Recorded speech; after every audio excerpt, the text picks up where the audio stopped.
یہ لکھی ہوتی ہیں، تو ہم ان کو سمجھتے نہیں ہیں. یعنی کہ ہمیں رسی بھی یاد ہے، پکڑنا بھی یاد ہے، لیکن یہ یاد ہے کہ ہم نے اس طرف کھینچنا ہے، اس نے اس طرف کھینچنا ہے، اس نے اس طرف کھینچنا ہے، اس نے اس طرف کھینچنا ہے. ایسے کھینچنے کا حکم نہیں ہے، ایسے پکڑنے کا حکم نہیں ہے. فرمایا وَاعْتَصِمُوا بِحَبْلِ اللَّهِ جَمِيعًا. یہ بات سمجھانا چاہتا ہوں، اس سے اگلی بات بھی ہے. وَاعْتَصِمُوا بِحَبْلِ اللَّهِ جَمِيعًا، اکٹھے ہو کر اس کو پکڑنا ہے. اور ساتھ اب بات یہاں پر بھی مکمل تھی، جميعًا اجتماعی طور پہ. کیسے؟ اجتماعی طور پہ اکٹھے ہو کر. اور فرمایا وَلَا تَفَرَّقُوا، یعنی کہ اتحاد کا درس تو جميعاً نے بھی دے دیا نا، وحدت امت کا درس، اتحاد کا درس، یونین کا درس تو یہاں پر بھی مل گیا. جميعاً، یہی تو اجتماع ہے، یہی تو کٹ ہے، اور یہی تو سلوک ہے، اتفاق ہے، اتحاد ہے. اور ایک جسم کی مانند ہو جانا جميعاً سے بھی ثابت ہو گیا.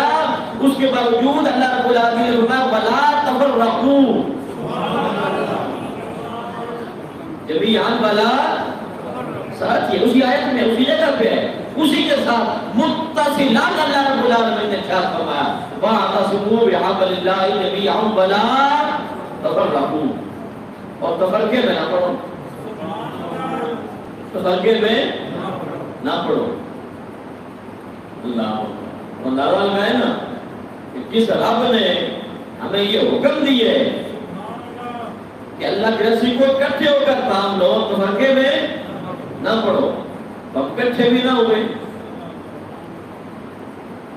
اکٹھے بھی نہ ہوئے، اور تفرقہ بھی خوب زور و شور کے ساتھ ڈالا. وہ علامہ اقبال نے بڑی پیاری بات کی ہے، یوں تو سید بھی ہو، یوں تو سید بھی ہو، مرزا بھی ہو، افغان بھی ہو. یوں تو سید بھی ہو، مرزا بھی ہو اور افغان بھی ہو. ارے تم سبھی کچھ ہو، بتاؤ تو مسلمان بھی ہو. یوں تو سید بھی ہو، مرزا بھی ہو، افغان بھی ہو، سبھی کچھ ہو، بتاؤ تو مسلمان بھی ہو. ہمیں ہمارا وہ وجود تو ہم نے تسلیم رکھا، تسلیم کیا، تسلیم کروایا کہ آپ فلاں قبیلے کے ساتھ تعلق رکھتے ہیں، فلاں علاقے کے ساتھ تعلق رکھتے ہیں. اور کبھی اللہ کا فرمان بھی سنا کہ وَاعْتَصِمُوا بِحَبْلِ اللَّهِ جَمِيعًا وَلَا تَفَرَّقُوا.